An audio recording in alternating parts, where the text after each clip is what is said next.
शादी का झांसा देकर 64 लाख की ठगी करने वाला आरोपी गिरफ्तार। नोएडा सेक्टर 58 पुलिस की बड़ी कार्रवाई। मैट्रिमोनियल साइट पर बनाता था शिकार।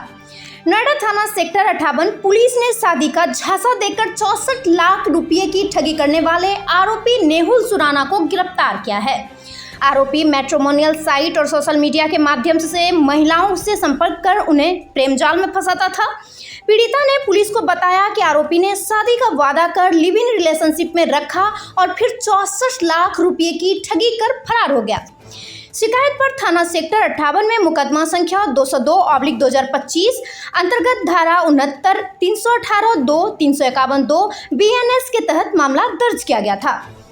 पुलिस ने इलेक्ट्रॉनिक सर्विलांस और गुप्त सूचना के आधार पर आरोपी को सेक्टर 56 से गिरफ्तार किया।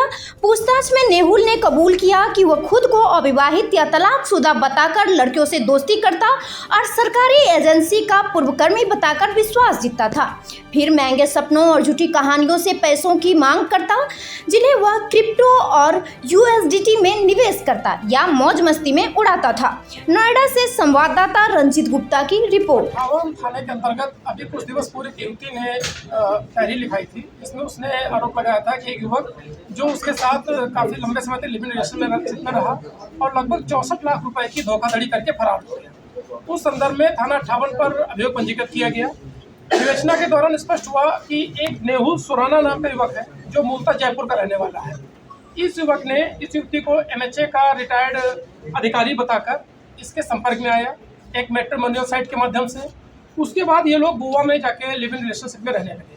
इसी बीच में युवती द्वारा काफ़ी ढेर सारा पैसा इसको दिया गया, जिसमें इन्होंने बहुत अपनी लग्जरी लाइफ में और कुछ पैसा क्रिप्टोकरेंसी और शेयर ट्रेडिंग में इसने उपयोग किया।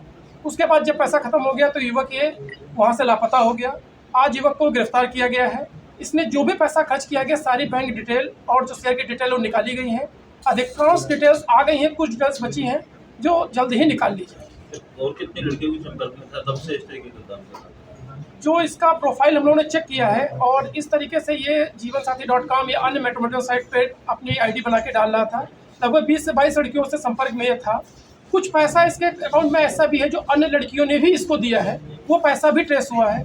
हम लोग एक भारत सरकार का समन्वय पोर्टल है, उस पर भी पूरी जानकारी साझा कर रहे हैं ताकि जहाँ जहाँ इसने फ्रॉड किया है वो भी सारे केस खुल सके और इसको सजा कर सके। इससे पहले भी केस दर्ज हुआ है? अभी तक जानकारी नहीं है, अभी तक ये पहला। किस तरीके की लड़कियों को ये टारगेट करते हैं?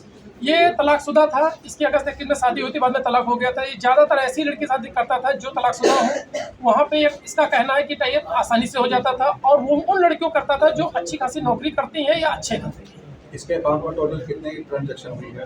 काफ़ी ट्रांजेक्शन हुई है। लोग 50 लाख 30 हज़ार की ट्रांजेक्शन तो एक अकाउंट से हुई है। बाकी कई अकाउंट मिले मुझे, 7 ATM, डेबिट कार्ड, वो 3 गेमिंग कार्ड, ये भी हमने इससे बरामद किए हैं। काफ़ी कार्ड, अगर पूरी ट्रांजेक्शन देखी जाए तो करोड़ों में इसकी ट्रांजेक्शन। लड़की से नोएडा में किया था वो क्या करती थी, कितना पैसा उससे दिया?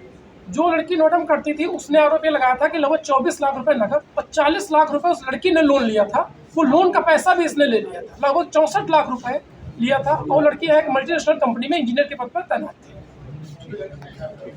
हमारी खबरों से जुड़े रहने के लिए हमारे चैनल को सब्सक्राइब करें और बेल आइकन को दबाएं ताकि खबर की नोटिफिकेशन आपको मिलती रहे।